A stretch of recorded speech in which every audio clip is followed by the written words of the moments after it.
right, everybody. I'm excited to be here today. This is our second edition of Focal Points, and we're here with Steve Levine from Jose Graterol Designs in Miami. How are you today, Steve? Good. How are you doing today? Good, good. As you guys know, with Focal Points, it's the interview series we've created where we interview top event designers from around the world to see what makes them tick and see what gets them excited every day. So without further ado, I'm going to get into my conversation with Steve. So Steve, maybe tell everybody a little bit about your background and what got you into events. Sure. I originally graduated college in 1983 with an art history degree, went into the antiques business with my mother and did antique shows around the country for more than 20 years, and met Jose Graterol, and we started an events business together, floral design and event design. We never had an open floral shop. We never had like weeklies to hotels. We just concentrated on events. And in 2005, we opened it, and here we are 15 years later, and we are taking over the market. Yeah, no, you guys are doing a great job. I mean, obviously, people should check out your website, your photos, and your Instagram after, because I just love everything you guys do. So 15 years, that's not that long, though. You know what I mean? There's a lot of people that have been in the industry even longer, but you guys have made a big footprint in a short period of time, and I love your work. So, what is it about the industry that you guys love so much? What's your favorite part? The favorite part is just designing for whoever comes our way.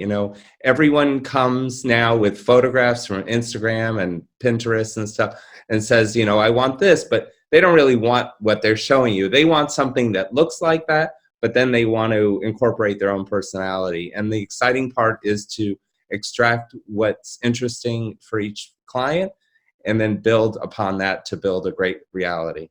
Yeah, no, I think it's important to kind of, take that inspiration they're providing. But I mean, if you're just going to copy it outright from photos, I mean, it's you're not adding your own personalization, customization, your own creative to that piece too. We've been the same. We've had clients come to us and say, hey, can you make the room kind of look like this? And you know what? We'll take their inspiration, their direction, but it's not going to look like that, nor do we want it to look exactly like that, because we want to add our own touch. Right. If we're just completely duplicating a design, I mean, that's almost an insult to the artist, to the creator like yourselves or us. So, there's got to be something else we add there, in my mind at least. So, now, events are very, very acclaimed. It's, it can be high profile and there's a lot of fun in it, but there's also parts of the industry that I think, are a little bit darker, a little bit, unseen, I guess you could say, from a public eye. So, what are some things in the industry that you maybe dislike, or that you should let it be known, or that are kind of parts that aren't your favorite? Let's put it that way. There really aren't that many, but in South Florida anyhow, there are a lot of cliques, and you may hire a planner and then never necessarily get to us because they have their favorite people, and they don't like to move around beyond their group. And we're trying to break that a little bit. We just opened a new warehouse design studio, and we're going to have an opening and invite planners from all over the Tri-County area and even beyond the state of Florida, because we have a lot of destination people coming into South Florida now for destination weddings and destination events. And, that's probably the darkest place in our industry for South Florida.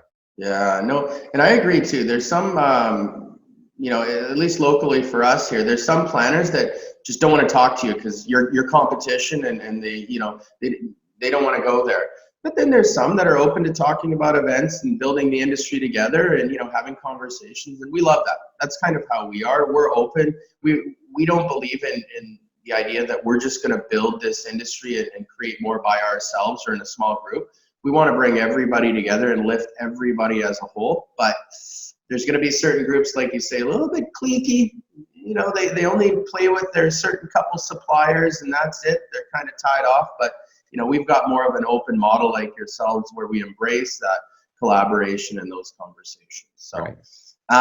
If you have a great team, you'll get a great event every time. If your team is just so, you're just going to be sort of average. My line in the line in the industry is you're only good as your last event, but my line is you're only as good as your worst vendor. If you Oh, accept a vendor that has like a rip in your a sofa, that's your level. yeah, Chips on chairs, yeah, that's your level. You know, you're yeah. only as good as your worst vendor. That's very true because, your vendors are a representation of you.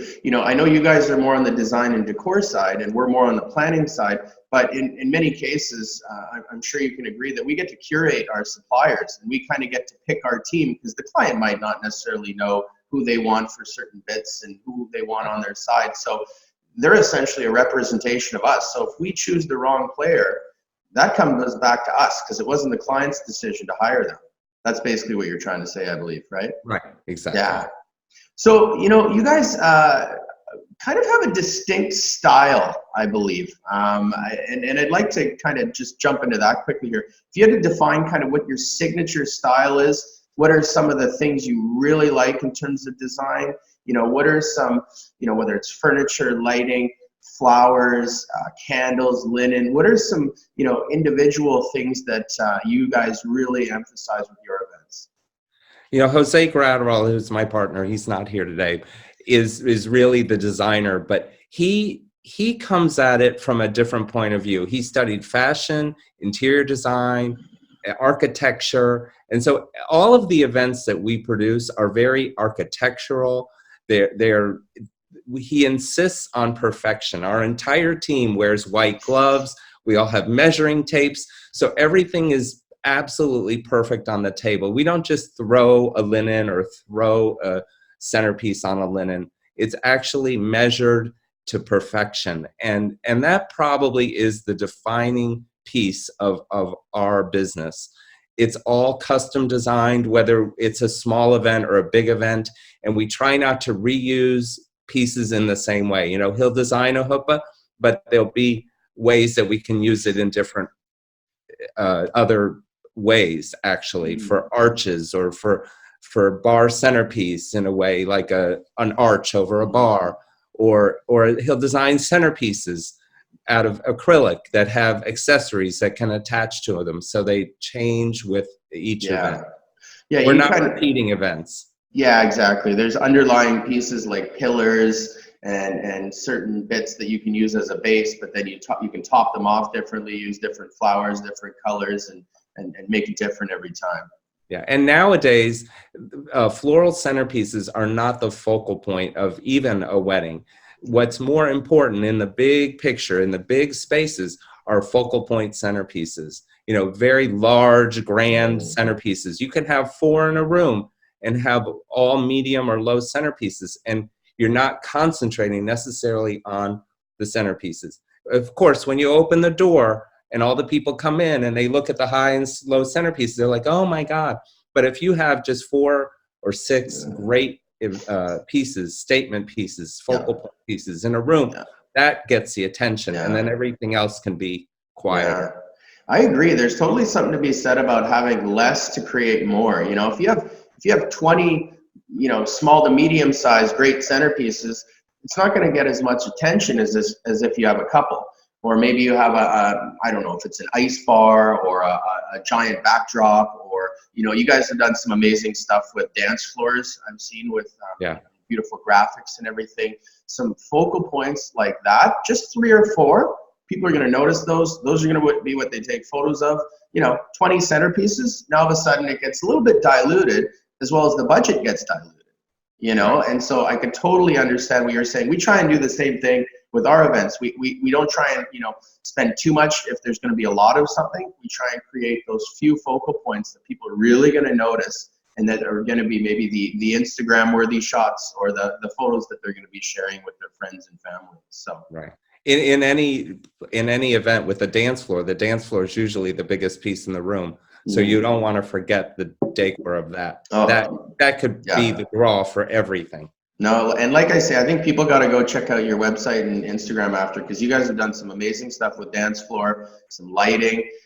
You guys use a lot of glass and mirrors and sharp lights and beautiful aisles. I've seen you guys do some beautiful aisles as well. So I'll leave it to the people that are watching this after to go and check that stuff out. But I love what you guys do. So, Steve, tell us an upcoming event that you have that you're really excited about. We are doing a collaboration with a Brazilian designer named Patricia Vox at the Miami Beach Convention Center. It's a wedding for 700 people. Wow. The ceremony and cocktail are outside. There's a huge tree with the roots that go into the ground, a ficus tree. It probably is like from the 1920s, and the ceremony is going to take place under that.